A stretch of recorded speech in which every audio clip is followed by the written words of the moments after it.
In the last introduction, we were in Howell, sitting in our church parking lot, actually just taking the opportunity to talk about where we were used to and how easy it is to stay there.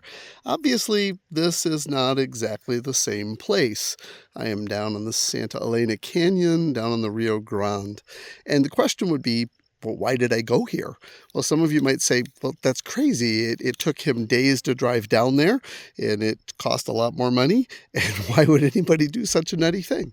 And it's just shy of 100 degrees right now down here. That is not unusual for this area. And what would make me come? Well, we know there's at least two insane reasons, right? Number one, I love the corners and edges of maps. And this is definitely the edge. The Rio Grande is the edge of our country. And I also love the fact that we get an opportunity to see things that we've never seen before, go places we've never been before. I want to see all 63 national parks before my life is too far along to do it. So those are my two reasons. But why does anybody go on any journey? That's always a good question, isn't it?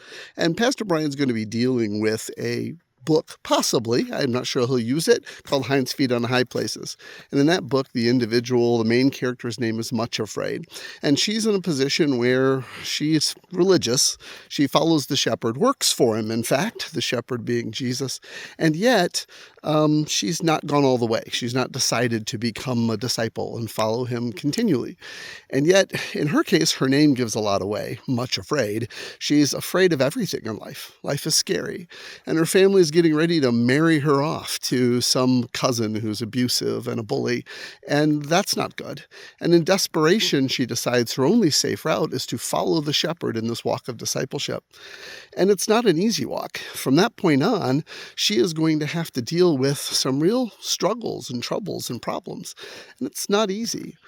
And yet her motivation continually keeps her in the gear until finally the point comes where she realizes she's doing this for the shepherd, not just because life is scary. And that question is always important when it comes to discipleship. Why do we do it?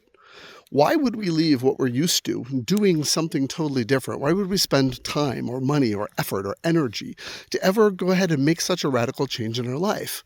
If we don't have a reason, we probably will never leave home. We'll never start the journey. Instead, we'll just stay where we're comfortable and with what we know. But when we say, I know what I want to do and I know where I want to do it, then suddenly anything becomes possible. With Jesus Christ, everything becomes possible. He can begin to set you off on this journey to change who you are and how you view life. And if you let him do that and you keep your motivation for why in your head, you'll find that really, it's easy to stay focused. It's easy to stay in, even if it's hard, even if it's expensive. If you're here this morning and you're listening to this and getting ready to hear what Pastor Brian says so capably, then maybe you've never really started that journey. Maybe, like Much Afraid, you are religious. You have a fondness for Jesus, an agreement with the theology, but you've not changed a lot. Or maybe you've taken this journey a long time. And whichever side of that you might be on, I pray that you'll remember and stay focused on your motivation. Why did I start this journey in the first place? Will I keep this journey going? Will I learn? Will I grow? Will I change? Even if it takes me to places I'm not used to. I hope that you do and you get a lot out of this message. Pastor Brian's going to do an awesome job. I ask you to just keep praying for me.